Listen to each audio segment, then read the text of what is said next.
Hey guys, welcome back to A Story with Rory, and I am your host. Hope you guys are doing fabulous tonight.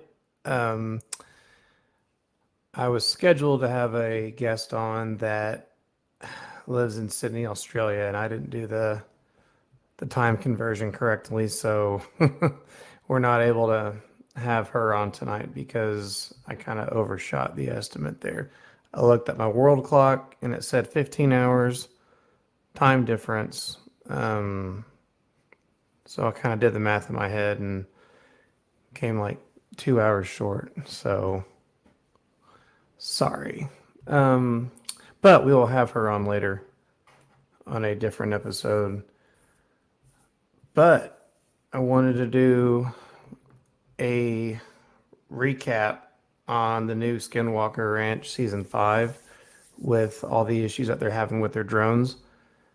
Um, I just find this very, very interesting how they're having so many drones automatically just shutting off and not even just returning home, like just completely falling out of the sky. So, if you guys have watched recently, the episode 2 days ago, I believe it was called Droneageddon, and they were having a major malfunction with the drone company that came out. The company couldn't get their drones to sync together. They couldn't get them to fly together. They couldn't really get them to do anything. And I just find that really interesting that this company's been a company for a long time and they've done these shows all over the world in US, and now they come out to the ranch and well, guess what? Now they have all these problems. So um yeah, I'd like to hear y'all's thoughts on what you guys think that this could be. I mean, obviously there's tons of anomalies that happen on Skinwalker Ranch, but I'll tell you what, it doesn't take much to screw up uh, a drone's connection. It doesn't take much of a frequency radio wave. Um, I mean, heck, if they're having electromagnetic interference, that would definitely do it, I think. But you know, it doesn't take much at all. I mean, just a aircraft that is within, so many meters away can cause interference uh, with the controllers and the onboard, unit on the drone. So it could be a number of things, but it's like there's no other aircraft out there. They know there's high levels of microwave radiation. There's just interference all over the place out there. There's all these anomalies. And I just find that really weird.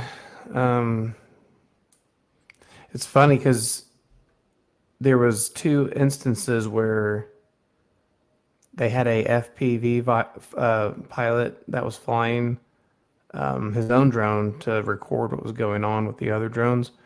And his drone actually, you see the light from it, and then it goes dark and then comes back. And I'm just like, what is that? Like, that's strange. But my goal is to have Eric Bard on the show someday, or Travis Taylor, either one. I would really love to pick their brain about, some of the stuff that goes on out there, and kind of just like the scientific background of what they're experiencing, if they even know, or if they can even tell me.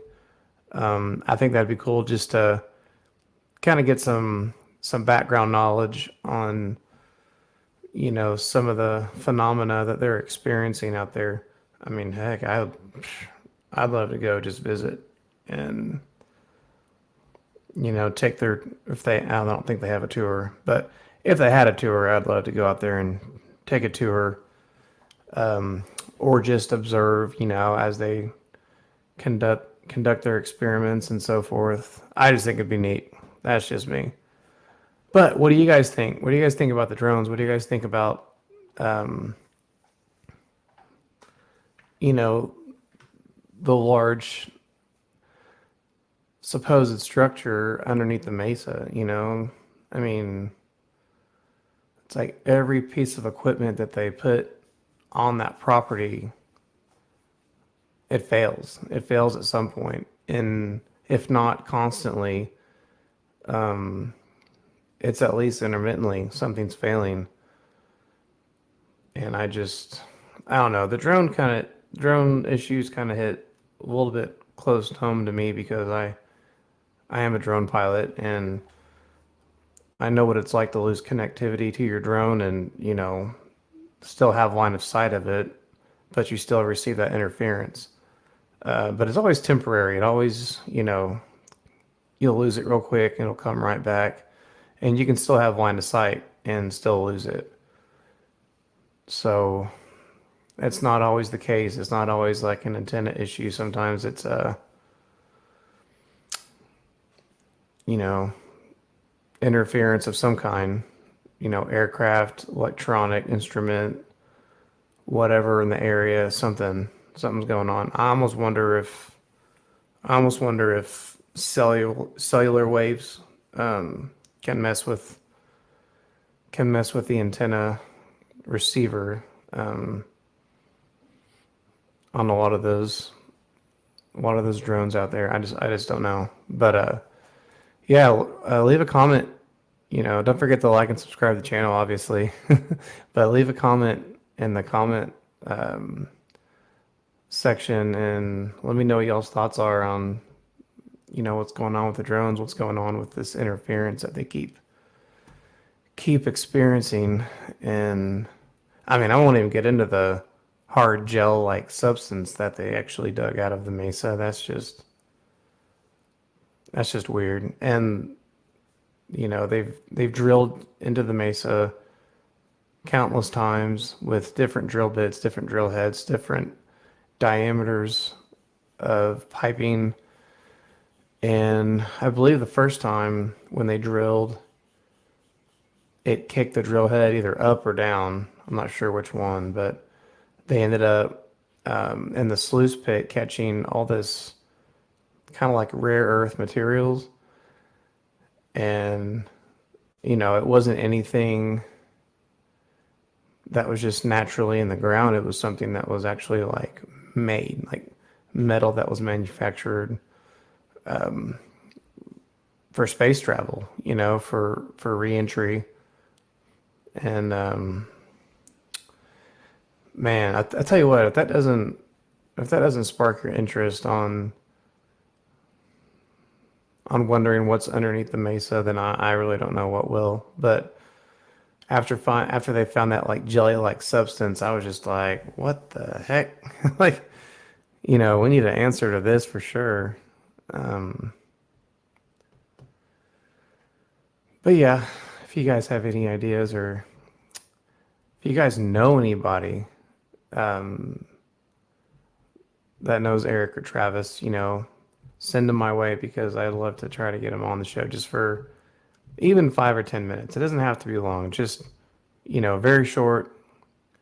Just got a few questions I want to ask them. I mean, a few might turn into many, but I'll try to keep it limited. But yeah, wild stuff for sure.